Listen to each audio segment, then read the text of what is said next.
খবৰ আহিছে জাগুনৰ পৰা। জাগুনত পুনৰ যেন শক্তি প্ৰদৰ্শন কৰিছে আলফাই আৰু অপহৰণৰ ঘটনাক কেন্দ্ৰ কৰি উত্তেজনা ফানেংস্থিত ব্যক্তিগত চাহ বাগিচাত। বিগত ৮ জুন তাৰিখে অস্ত্ৰধাৰী দলে অপহৰণ কৰে বাগিচাখনৰ মহৰীগৰাকীক আৰু অপহৃত এই লোকজন দীননাথ ওৰফে গোপাল উপাধ্যায় বুলি পৰৱৰ্তী সময়ছোৱাত চিনাক্ত কৰা হয়। বৃহস্পতিবাৰে অপহৰণৰ দায়িত্ব অৱশ্যে স্বীকাৰ কৰিছে আলফা স্বাধীনে আৰু মুখ্য সেনাধ্যক্ষ পৰেশ বৰুৱাই ফোনযোগে জনাইছে স্বত্বাধিকাৰ আৰু ব্যৱসায়ী ৰাধা চেতিয়াক। আলফাৰ ম্যানমাৰৰ শিবিৰত লোকজন নিৰাপদে আছে বুলিও এক প্ৰকাৰ স্পষ্ট কৰিছে পৰেশ বৰুৱাই। দিন দুপৰতে এই অস্ত্ৰধাৰী দুৰ্বৃত্তই অপহৰণ কৰিছিল গোপাল উপাধ্যায়ক আৰু অসম অৰুণাচল সীমান্তত এই খবৰ বিয়পি পৰাৰ পাছত এতিয়া সেনা আৰু আৰক্ষীয়ে অভিযান অব্যাহত ৰাখিছে। ৰহস্যৰ আৱৰ্তন সময় পৰিছে সমগ্ৰ ঘটনা, কাৰণ বাগিচাৰ স্বত্বাধিকাৰীক ধন দাবী সংক্ৰান্ততে অপহৰণৰ ঘটনা সংঘটিত হোৱাৰ সন্দেহ কৰিছে সকলোৱে। আমি আপোনালোকক জনাইছো যি সময়ত এই ঘটনাটো সংঘটিত হৈছে নিশ্চয়কৈ সকলোৱে এতিয়া তৎপৰ হৈছে, বিশেষকৈ আৰক্ষী তৎপৰ হৈছে জাগুনত, কাৰণ জাগুনত যেন পুনৰবাৰ শক্তি প্ৰদৰ্শন কৰিছে আলফাই আৰু অপহৰণৰ ঘটনাক কেন্দ্ৰ কৰি উত্তেজনা অব্যাহত আছে ফানেংস্থিত এখন ব্যক্তিগত খণ্ডৰ চাহ বাগিচাত। আমি পুনৰ জনাইছো যে বিগত ৮ জুন তাৰিখে অস্ত্ৰধাৰী এটা দলে অপহৰণ কৰে বাগিচাখনৰ মহৰীক আৰু অপহৃত এই লোকজন দীননাথ ওৰফে গোপাল উপাধ্যায় বুলি পৰৱৰ্তী সময়ছোৱাত চিনাক্ত কৰা হয়। বৃহস্পতিবাৰে অপহৰণৰ দায়িত্ব স্বীকাৰ কৰে আলফাই আৰু মুখ্য সেনাধ্যক্ষ পৰেশ বৰুৱাই ফোনযোগে জনাইছে স্বত্বাধিকাৰ ব্যৱসায়ী ৰাধা চেতিয়াক।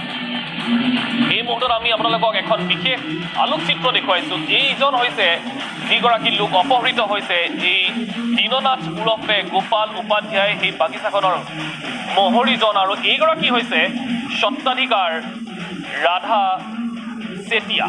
আমি এই মুহূৰ্তত কিছু দৃশ্যাংশ আপোনালোক দি থৈছোঁ সেই মহৰীগৰাকীৰ বাসগৃহৰ। এই মুহূৰ্তত আমাৰ সাংবাদিকে সেই দৃশ্যাংশসমূহ প্ৰেৰণ কৰিছে আৰু এই ঘটনাক কেন্দ্ৰ কৰি এতিয়া উত্তেজনা অব্যাহত আছে আৰু অধিক তৎপৰ হৈছে আৰক্ষী এই কাৰণেই, কাৰণ আলফাৰ মুখ্য সেনাধ্যক্ষ পৰেশ বৰুৱাই নিজে ফোন কৰি এই সমগ্ৰ ঘটনাৰ দায়িত্ব স্বীকাৰ কৰিছে। সমান্তৰালভাৱে এতিয়ালৈকে অৱশ্যে তেওঁলোকে ইয়াৰ আঁৰৰ কাৰণনো কি স্পষ্ট কৰা নাই, যদিও একাংশই সন্দেহ কৰিছে যে মালিক পক্ষ বা যিগৰাকী স্বত্বাধিকাৰ ব্যৱসায়ী ৰাধা চেতিয়াৰ পৰা ধন দাবী কৰাৰ এক শংকা কৰিছে এইসকল লোকে।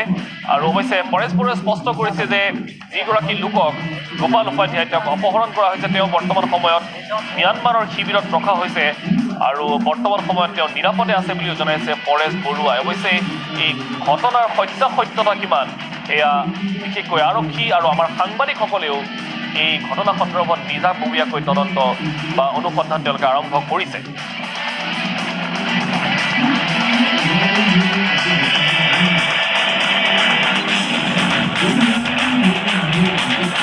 আইচেং বৰপাত্ৰ গোহাঁইৰ এক বিশেষ প্ৰতিবেদন আমি এই মুহূৰ্তত আপোনালোকক দেখুৱাব বিচাৰিছোঁ। তেওঁ গৈ ভুক্তভোগীৰ ঘৰত উপস্থিত হৈছিল আৰু সেই লোকসকলে কি কয় বা সাংবাদিকে ঘটনাস্থলীত উপস্থিত হৈ কি গম পালে দেখুৱাব বিচাৰিছোঁ।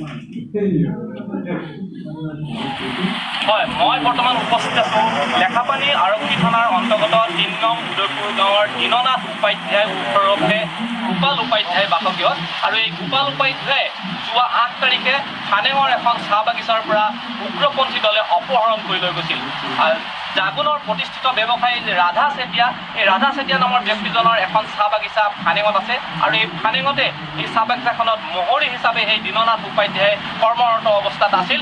আৰু যোৱা ৮ তাৰিখে উগ্ৰপন্থী দলে দিনৰ প্ৰায় 11 মান বজাতে দীননাথক এই চাহ বাগিচাৰ পৰাই অপহৰণ কৰি লৈ গৈছিল আৰু আজি দীননাথৰ অপহৰণৰ আজি 6 দিনত ভৰি দিলে।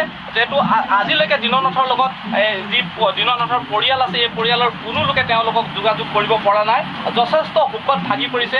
দেখিছে এই দীননাথৰ যি পৰিয়াল আছে, তেওঁৰ এই 80 বছৰ ঊৰ্ধৰ পিতৃ আছে, এই যে তেওঁ পুত্ৰ কন্যা পত্নী সকলো শোকত ভাগি পৰিছে। যিহেতু তেওঁলোকৰ কোনো খোৱা বোৱা এইকেইদিন আজি 7 দিন 6 দিন ধৰি কোনো খোৱা বোৱা হোৱা নাই, খোৱা টোপনি নাই চকুত, যিহেতু তেওঁলোকৰ পিতৃ আজি 6 দিন ধৰি গৃহত নাই। আৰু শেহতীয়াকৈ কিন্তু এটা কথা জানিব পৰা গৈছিল যে যোৱাকালি যি চাহ বাগিচাখনৰ স্বত্বাধিকাৰী ৰাধা চেতিয়া আছে, ৰাধা চেতিয়াক আলফা স্বাধীনৰ যি সেনাধ্যক্ষ পৰেশ বৰুৱাদেৱে ফোন কৰি জানিবলৈ দিছে যে যে দীননাথ ম্যানমাৰস্থিত আলফা শিবিৰত আছে, তেওঁবিলাকৰ জিমাত দিনত আছে বুলি তেওঁলোকে জানিব পাৰিছে। আৰু এই ক্ষেত্ৰত আচলতে তেওঁবিলাকৰ মই তেখেতৰ পত্নীৰ ওচৰলৈ যাব বিচাৰিম। পত্নীয়ে কি ক'ব, আচলতে কেনেধৰণে দীননাথক খবৰ পাইছে? আপুনি তেখেতৰ খবৰ কেনেকৈ পাইছে? যোৱাকালি কি খবৰ পাইছে?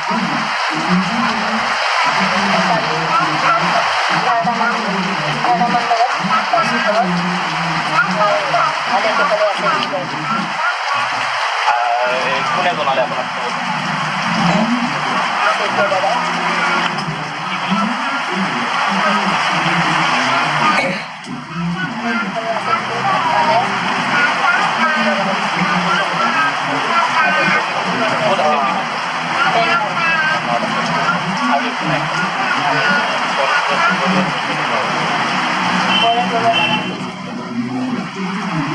গতিকে এই দৃশ্যাংশ আমি আপোনালোকক দেখুৱাইছোঁ। আমাৰ সাংবাদিক আইচেন লাংচঙে দেখুৱালে যে ঘৰৰ পৰিৱেশটো বৰ্তমান সময়ত কেনেকুৱা, তেখেতসকলৰ বৰ্তমান সময়ত যিটো মানসিক অৱস্থা হয়তো সকলোৱে গম পাইছে বা বুজি পাইছে যে আলফা স্বাধীনে যেনেধৰণে অপহৰণ কৰি লৈ গ'ল এইগৰাকী লোকক।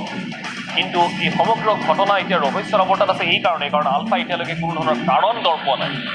এই লোকজনক কিয় অপহৰণ কৰা হ'ল এতিয়ালৈকে অৱশ্যে তেওঁলোকৰ ফালৰ পৰা কোনো কাৰণ দৰ পোৱা হোৱা নাই। এই মুহূৰ্তত কেনে অৱস্থাত আছে গোপাল উপাধ্যায় অথবা দীননাথ, এই মুহূৰ্তলৈকে তেওঁলোকৰ হাতত কোনো ধৰণৰ খবৰ নাই। কিন্তু এই দৃশ্যাংশসমূহে বা এই ঘটনাসমূহে এতিয়া ভবাই তুলিবলৈ বাধ্য কৰিছে উজনি অসমৰ লোকসকলক যে পুনৰ ৮০ৰ দশকৰ সেই দিনবোৰ ঘূৰি আহিছে নেকি? পুনৰ সেনেধৰণৰ বিভীষিকাময় পৰিৱেশৰ সৃষ্টি হ'ব নেকি? আলফা স্বাধীনে যেনেধৰণে এক প্ৰকাৰৰ আৰক্ষী প্ৰশাসনক চেলেঞ্জ কৰি এই ঘটনা সংঘটিত কৰিলে, আৰু দিন দুপৰতে আমি পুনৰ কৈছোঁ যে বিগত ৮ জুন তাৰিখে দিনৰ 11মান বজাত পথৰ পৰাই উঠাই লৈ যোৱা হ'ল। অস্ত্ৰধাৰী এই দলটো আছিল, এই দলটোৱে পথৰ পৰা উঠাই লৈ গ'ল এই লোকজনক, আৰু তাৰ পাছত এতিয়ালৈকে তেওঁৰ সংসূত্ৰ নাই। তাৰ পাছত পৰেশ বৰুৱাই নিজেই ফোন কৰি এই সমগ্ৰ ঘটনাৰ দায়িত্ব স্বীকাৰ কৰিছে। আঁৰত কি হ'ব পাৰে এতিয়া সকলোৰে সেইটোৱে প্ৰশ্ন। কিন্তু এই মুহূৰ্তলৈকে যি শেহতীয়া খবৰ, স্বত্বাধিকাৰ ব্যৱসায়ী ৰাধা চেতিয়াক আলফাৰ তৰফৰ পৰা ফোন কৰা হৈছে যদিও কাৰণ দৰ্শোৱা হোৱা নাই।